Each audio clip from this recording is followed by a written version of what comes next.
Hi, my name's Ewan. I'm going to be talking about a number of things. I have been asked a number of things and I'm wanting to put together something that makes clear of a lot of things that are probably not very well understood. Like for instance, we start to use all these words. See, I stumbled on that and I don't know. That's okay. I cut that. Okay, look, okay. So for instance, we start to throw around words like holistic. And some people spell it this way. Does it mean a different thing or not? We play around with intuition. What is intuition? What can we work with? And when we talk about, and I talk about mind-body communication, what do I mean? What do other people mean? And what anyway is does spirit come into that? What's physical? What's non-physical?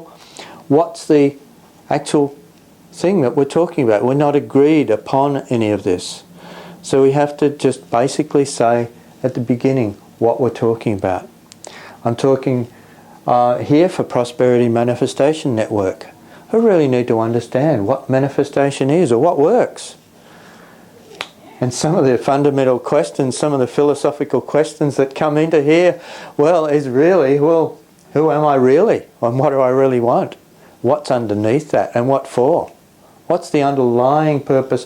What really fulfills me? What's really important to me? And that's something we each individually need to know. So I'll start off. And I'm just going to start off with holistic. What do we really mean? And many of you by now have seen the film Avatar. Avatar really illustrates a worldview, an indigenous worldview, in which is as old as the beginning of human civilization, or beginning of human groups getting together. That view that everything's connected. Our Western culture has somehow lost that. And films like Avatar are reintroducing us to that. To seeing that a truly holistic worldview is possible. These people had it. And yet we have in our language, in our culture, everything, we have these assumptions operating that we don't even know they're assumptions. The way that we talk, that everything's disconnected. It happens all the time. And we don't even know that we're doing that. We don't even know that we've made those assumptions. We've conditioned ourselves. We've been conditioned since very early childhood to believe that what we get with the five senses is what's real. And if we don't get it in the five senses, it's not real. How do we know that? It's just conditioning. It's just programming. It's just what we've been programmed to see. What else is possible? We don't really know. We don't really know for sure any of these things. However, let's do a working definition. And one of the working definitions I'm going to work with is intuition. Intuition is often related to as that knowing, that inner knowing, or that ability to know something and to have a sense of it. What is it? Well, I see it as being the use of the whole of one's abilities, all of one's abilities in an integrated fashion.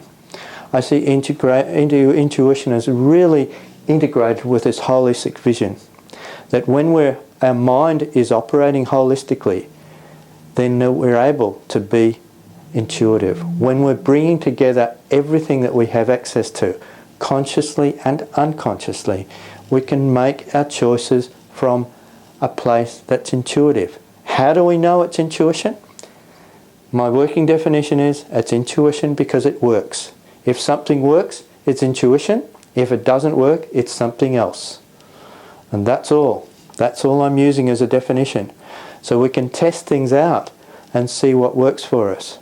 And if it works for you, and it works most times, what you're actually using is intuition in many ways. Sure, you may use your experience, but your experience is all part of that material. It's using the whole mind. It's using all of it.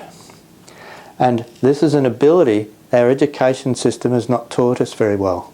It's taught us to identify with our conscious mind, to see our conscious mind as being who we are. It's not. It's just a bunch of mechanisms. It's just a machine. It's just a computer. It's only like a very limited view of what's possible. It can only process a very limited amount of material. It can't run your body, and it can't do most things.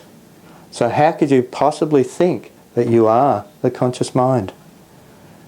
So, when we're talking about mind-body communication, what do we really mean? We mean the ability to understand what the body is communicating, to actually get, if you've got a physical symptom, that it actually is an attempt by your cells, by your organs, by your body, to actually give you some feedback on something, to tell you something. And it might not be immediately just the obvious physical thing. It could well be something to do with the direction of your whole life. It could be something that is a bit like dream interpretation. It goes very, very deep if you really know how to read it. And you can communicate back to your body. And we do all the time, but we don't know it. We're doing it all the time in our language, in our thoughts, in the way that we speak to ourselves, the way we speak to others. We are commanding, we are making the body behave in certain ways. And our cells will cooperate or not cooperate according to how we speak and how we think and how we actually, the emotions that go into it. And this is where manifestation comes in.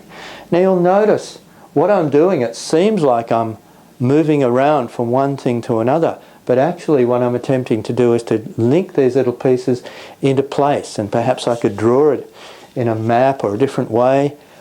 We have people that are really good at that sort of stuff, like Richard Yap, and are able to put mind maps of it together. So maybe we could be mind mapping this stuff and seeing how this goes into that and how that connects with that, because in some ways our language, our linear ways of presenting things just don't do it for us. We can some ways do a little bit in this area, a little bit in that area, and then we find that they all snap into place somehow, like you're putting these puzzle pieces into place.